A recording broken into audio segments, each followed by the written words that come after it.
Hello guys, आज का हमारा टॉपिक है blood supply of rectum and anal canal. तो रेक्टम और एनाल कैनाल का ब्लड सप्लाई पढ़ेंगे हमने रेक्टम और एनस को अलग अलग लेक्चर में डील कर लिया है और शॉर्टकट में वहाँ पे उनका ब्लड सप्लाई हमने बता दिया था, लेकिन अभी हमें उसे डिटेल में पढ़ना है क्योंकि ये काम आ सकता है बाद में, थोड़ा इंपॉर्टेंट हो जाता है। तो इसके पहले हमने डाइजेस्टिव सिस्टम में अलग से दो ही ब्लड सप्लाई पढ़े।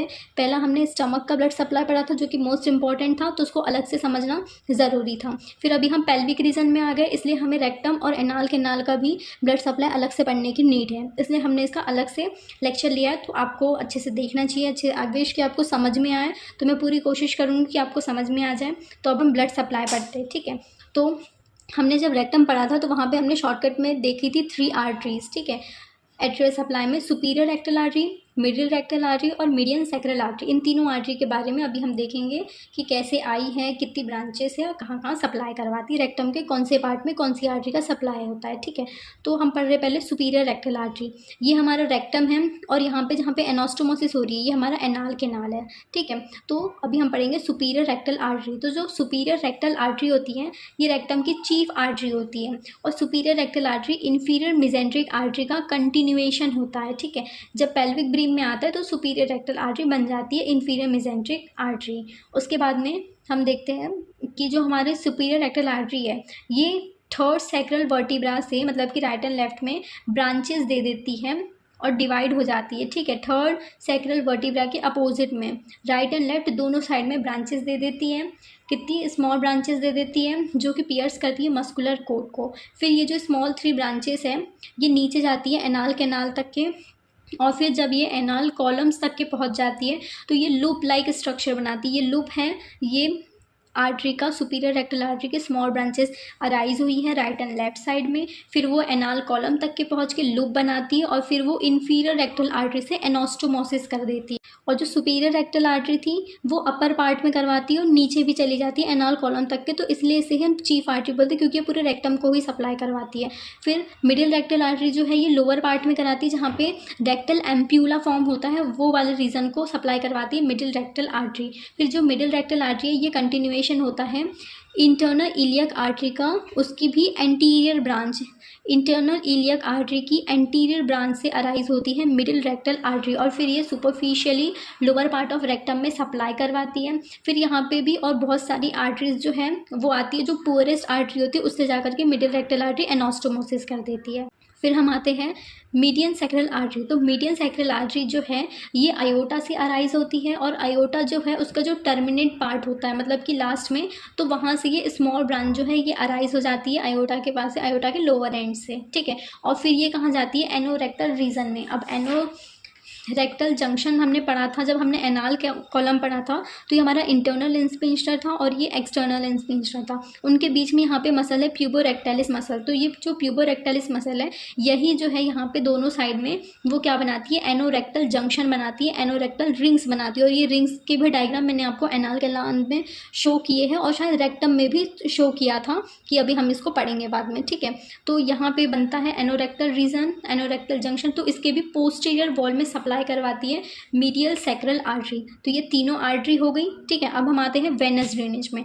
तो वेनस ड्रेनेज में भी हम देखेंगे सुपीरियर रेक्टल वेन। तो जो सुपीरियर रेक्टल वेन होती है ये एनाल कॉलम तक के जाती है। उसके बाद में ये वेन जो है ये बिगिन होती है कहाँ से, इंटरनल रेक्टल वेनस से। इंटरनल रेक्टल वेन है, यहाँ पे इंटरनल रेक्टल वेन है, वहाँ से क्या करती है ये बिगिन होती है, मतलब स्टार्ट होती है।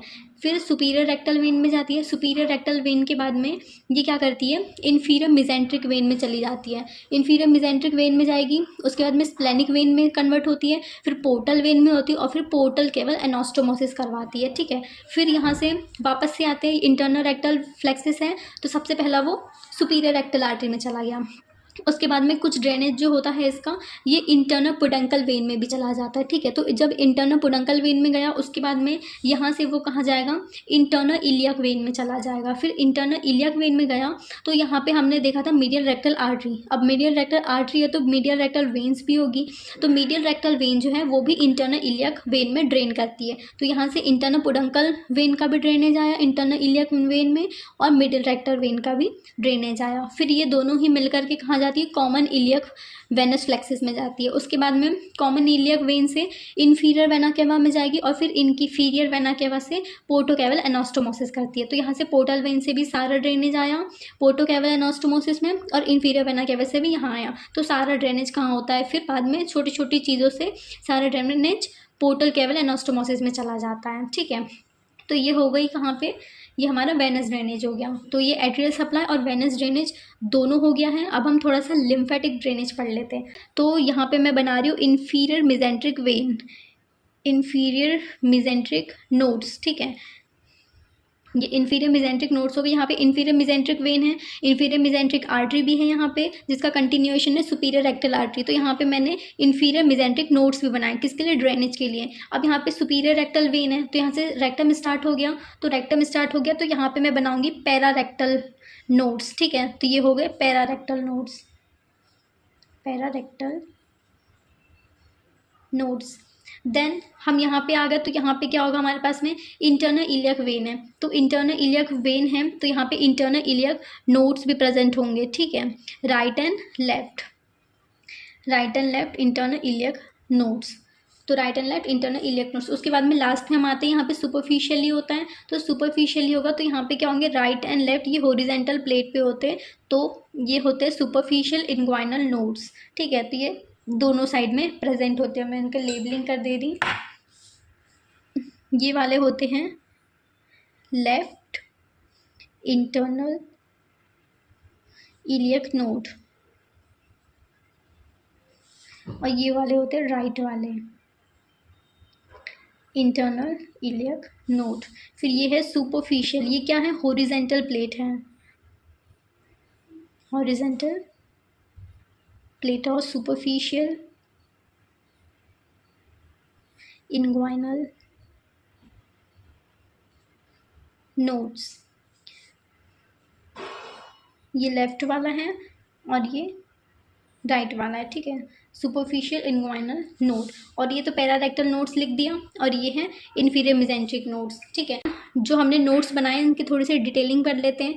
तो पहला है यहाँ पे इन्फीरियर मिजेंट्रिक नोड। वैसे तो ये नहीं है, इन्फीरियर मिजेंट्रिक नोड जो है यहाँ पे आर्टरी और वेन है, इसलिए यहाँ पे नोड्स भी कुछ प्रेजेंट होते हैं। फिर यहाँ पे रेक्टल आर्टरी है तो रेक्टल है, इसलिए इसे हम पैरारेक्टल नोड्स हैं। और फिर यहाँ पे क्या होता है? जो रेक्टम होता है वो वहाँ पे सिग्मॉइड कोलॉन से भी कनेक्ट होता है, तो यहाँ पे सिग्मॉइडल नोड्स भी जो हैं वो प्रेजेंट होते हैं। ठीक है, तो ये जो तीनों नोड्स हैं ये है सिग्मॉइडल नोड्स, सिग्मॉइडल नोड्स। तो ये नोड, ये और ये, मतलब कि सिग्मॉइडल नोड, पैरारेक्टल नोड्स और इन्फीरियर मिजेंट्रिक नोड, ये तीनों जो नोड्स प्रेजेंट है, लिम्फ जो है वो प्रेजेंट है, वो कहाँ पे ड्रेन करते हैं? मतलब कि यहाँ जो सारा ड्रेनेज जो ले लेते हैं upper part of the rectum से ले लेते हैं। ठीक है, उसके बाद में हम आते हैं मिडिल पार्ट में। तो मिडिल पार्ट का जो ड्रेनेज है वो लेते हैं क्या? Left and right internal iliac nodes, क्योंकि यहाँ पे इंटरनल इलियक वेन और नर्व प्रेजेंट है तो यहाँ पे उनकी नोड्स है। तो मिडिल पार्ट का जो है ये right and left internal iliac nodes जो है वो ले लेते हैं। फिर अगर लोअर पार्ट की बात करें तो लोअर पार्ट का जो ड्रेनेज होता है, एनाल कैनाल का भी ड्रेनेज इसमें आ जाता है, तो ये superficial inguinal nodes right and left वाले जो है ले लेते हैं। ठीक है, तो ये हमारा क्या हो गया? ड्रेनेज हो गया। अब थोड़ी सी नर्व सप्लाई देख लेते हैं। तो नर्व सप्लाई में देखा था पैरासिम्पैथेटिक और सिंपैथेटिक होता है, तो इसमें L1 L2 होगी सिंपैथेटिक, और पैरासिम्पैथेटिक में S2 S3 एंड S4 होगी। ठीक है, तो ये दोनों ही सेंसिटिव होती है। ठीक है, तो आई विश कि आपको ये जो है समझ में आया होगा। ब्लड सप्लाई हमने रेक्टम और एनस दोनों का पढ़ा, इसमें atrial supply, venous drainage, lymphatics और नर्व सप्लाई भी बता दिया। So thank you for watching and always keep watching